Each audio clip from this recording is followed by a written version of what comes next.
Entrevista de actualidad, Panamá Hoy. Y a esta hora tenemos que hablar, Mirna, de un problema que es una realidad en Panamá. Ya la mencionamos la semana pasada cuando el Fondo de Población de Naciones Unidas publicó un interesante estudio sobre los embarazos adolescentes en Panamá. Las cifras de embarazos en adolescentes, en niñas de entre 10 y 19 años, son una realidad abrumadora en el país que requiere acciones concretas. No nos podemos quedar únicamente en el diagnóstico. Por eso esta mañana está con nosotros la licenciada Yuri Pití. Ella es gerente de planificación de APLAFA. Licenciada Pití, buenos días, ¿cómo está? Buenos días, muchísimas gracias por la No, invitación a no la Radio Panamá. escuchamos en este momento. ¿Puede activar el micrófono, por favor? Buenos días, muchísimas gracias a Radio Panamá por la invitación. ¿Cómo reacciona APLAFA a esta estadística alarmante? Ustedes lo viven en el día a día, obviamente, pero cuando salen estos estudios y vemos estas cifras que hablan de niñas de 10 años en Panamá que están embarazadas, ¿cómo reaccionan ustedes? Bueno, este estudio ha venido a visibilizar lo que muchos actores de la sociedad civil y de organizaciones no gubernamentales venimos diciendo hace mucho, en especial a PLAFA. Las cifras de embarazo adolescente y embarazo infantil son espeluznantes. Estamos hablando de que un 27% del total de embarazos anuales durante casi 10 años continuados, porque esto no es nuevo, responde a embarazos de niñas y adolescentes. Y esta cifra nos habla de muchas cosas. Nos habla de que, por un lado, la mayor cantidad de las niñas embarazadas están en territorios donde ya hay muchísima desigualdad social, pero además, estas cifras nos hablan de una alarmante situación de abuso sexual infantil, sobre todo en los hogares. Porque muchos de estos embarazos son producto de abusos por parte de familiares, vecinos. ¿Cuál es esa realidad? Yo sé que es cruda, pero que hay que decirla. Sí, sin duda. Lastimosamente, el lugar más peligroso para las niñas y las adolescentes hoy son los hogares. Es en los hogares donde se perpetran la mayor cantidad de los abusos por parte de familiares, por parte de personas que deben estar encargadas de los cuidados. Y de ahí la insistencia de la Asociación Panameña para el Planeamiento de la Familia, de la necesidad de la educación sexual integral y de que esa tarea sea tomada por el Estado y tomada y ejecutada desde las escuelas. Porque si bien hay un sector de la población que aboga y tienen sus razones que el hogar debería, la familia debería asumir esa responsabilidad, las cifras nos están hablando de un fracaso de las familias en esa tarea. Las cifras nos están hablando de una incapacidad, porque también la generación de padres que hoy están criando a hijos e hijas es una generación que no recibió educación sexual integral. No tienen muchos y muchas las herramientas para brindar. Entonces es responsabilidad del Estado asumir esa tarea y legislar en la materia, ya que cualquier otra iniciativa que no apueste a cambios legislativos a largo plazo corre el peligro de convertirse en una iniciativa aislada que no responda a la necesidad de forma que esto sea a largo plazo y no solamente el gobierno en turno. Y uno de los elementos, licenciada Pití, que revela este documento que se dio a conocer la semana pasada es que el embarazo en la adolescencia está vinculado a la pobreza. ¿Usted lo reitera así? Sí, sin duda. Creo que la situación social del embarazo adolescente y el embarazo infantil, que también tenemos muchísimo en Panamá, tiene un impacto, es causa y efecto. Es causa de la pobreza, en el sentido de que son justo las niñas que están naciendo y creciendo en los territorios más pobres del país, las que están teniendo mayores posibilidades de tener un embarazo, pero por el otro lado también es causante de la pobreza, es perpetuador de la pobreza. Las niñas y adolescentes que tienen un embarazo a tan corta edad tienen muchas menos probabilidades de seguir su ciclo educativo, tienen muchas menos probabilidades ya siendo adultas de obtener empleos dignos, de tener salarios dignos. Y es bien sabido por estudios internacionales que, por un lado, las hijas de madres adolescentes también tienen muchas más probabilidades de ser también madres adolescentes. Ese es un ciclo que hay que romper con educación Y también, y lo decía muy bien Gabriel Britton el otro día en un mensaje que envió, que la mayor parte de los padres de estos embarazos adolescentes son hombres adultos. Es decir, la diferencia de edad en la región entre el que es padre de un embarazo adolescente y la adolescente en sí es de 10 a 15 años. Entonces también hay un ciclo de violencia, no solamente de pobreza, sino de violencia que hay que romper. Hay una gran responsabilidad, no solamente educando a nuestras niñas, a nuestras adolescentes, sino también educando a los hombres, educando a los adolescentes, desmitificando la cuestión del abuso sexual en nuestras comunidades y comenzando a conversarlo. Ese argumento que usted plantea me llama mucho la atención porque normalmente cuando hablamos de embarazo adolescente, el común denominador de la gente piensa de que la chica metió la pata o que estaba con el novio y entre comillas, pues se dice popularmente metió la pata, pero lo que usted plantea es mucho más aberrante porque está hablando es de niñas que son abusadas, de niñas que son violadas y que no tienen forma de defenderse. Entonces, en ese sentido, explíqueme mejor cómo funciona el tema de la educación sexual integral, porque ¿qué puede hacer una niña que en su propio hogar es abusada? Puede identificar a tiempo, situaciones de abuso. La educación sexual integral te brinda herramientas para identificar a tiempo situaciones de abuso, acercamientos de adultos que no son los convencionales o los correctos. Te brinda herramientas para saber cómo denunciar, a quién acercarte. Te brinda herramientas para tú poder tener autoestima también, porque muchas veces el abuso de adultos hacia adolescentes, sobre todo, pasa no solamente por abuso sexual, sino por abuso psicológico. Es decir, hay toda una manipulación que se da sobre la niña y sobre el adolescente, que parte de la diferencia en experiencia, de la diferencia en años, de las diferencias incluso económicas, de las posibilidades que tiene un adulto de utilizar los recursos y el poder que da el ser adulto sobre una niña que está indefensa. Y eso es muy importante comprenderlo porque muchas veces, sobre todo en nuestras comunidades, se validan relaciones de adultos con adolescentes partiendo de una idea errada de que hay algún tipo de consentimiento, pero cuando se es adolescente y cuando se es niña, no somos capaces de dar ningún tipo de consentimiento. No hay consentimiento, en todo caso hay violencia psicológica, hay manipulación. Y la educación sexual integral le brinda no solamente a las niñas y a las adolescentes herramientas para poder identificar situaciones de abuso, sino que rompe ciclos en la medida en que tenemos cada vez más una generación de padres preparada para educar entonces sí a sus hijos, para también generar los espacios seguros para que estas situaciones se hablen y para que dentro de unos años esas cifras las hayamos visto reducidas en nuestro país.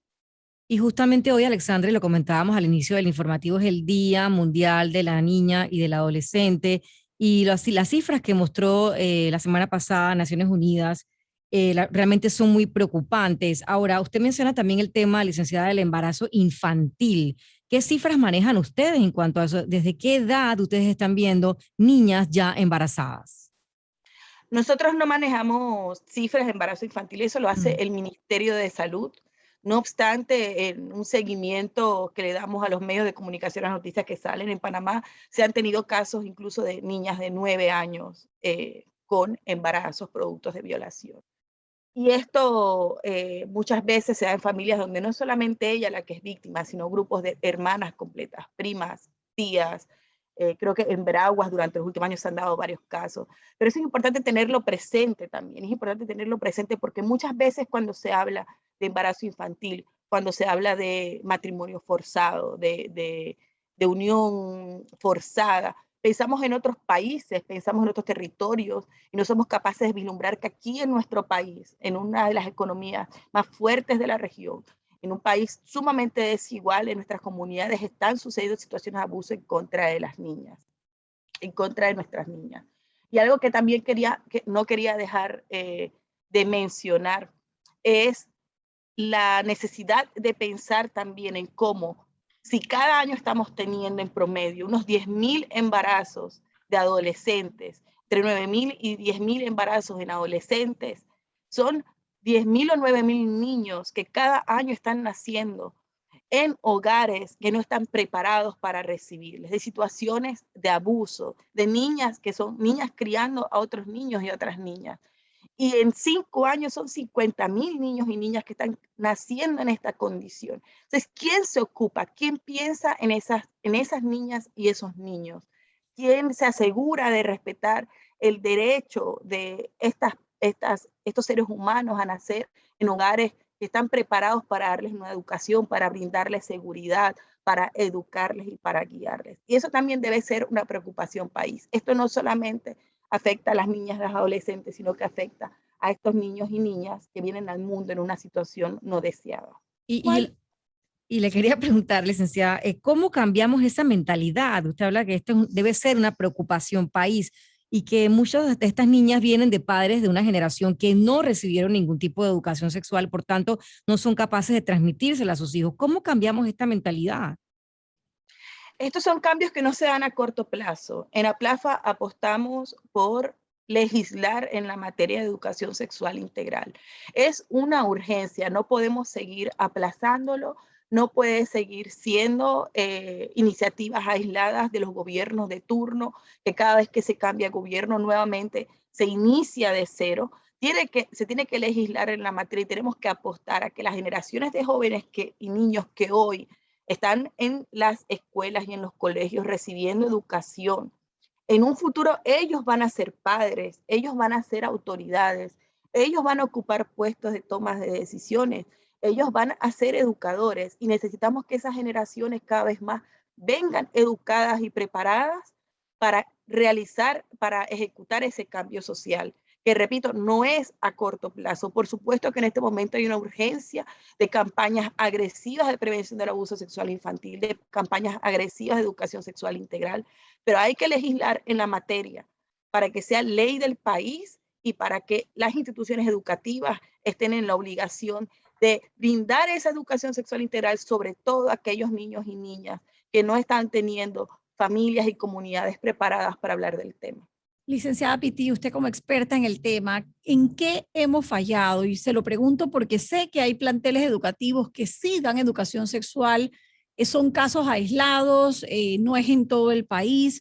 Recientemente escuchaba al ministro de Salud diciendo, sí, sí hay una realidad, pero bueno, tenemos que sentarnos con la iglesia a conversar sobre este tema y todos sabemos en qué va a acabar esa conversación con la iglesia. Entonces, ¿en qué estamos fallando?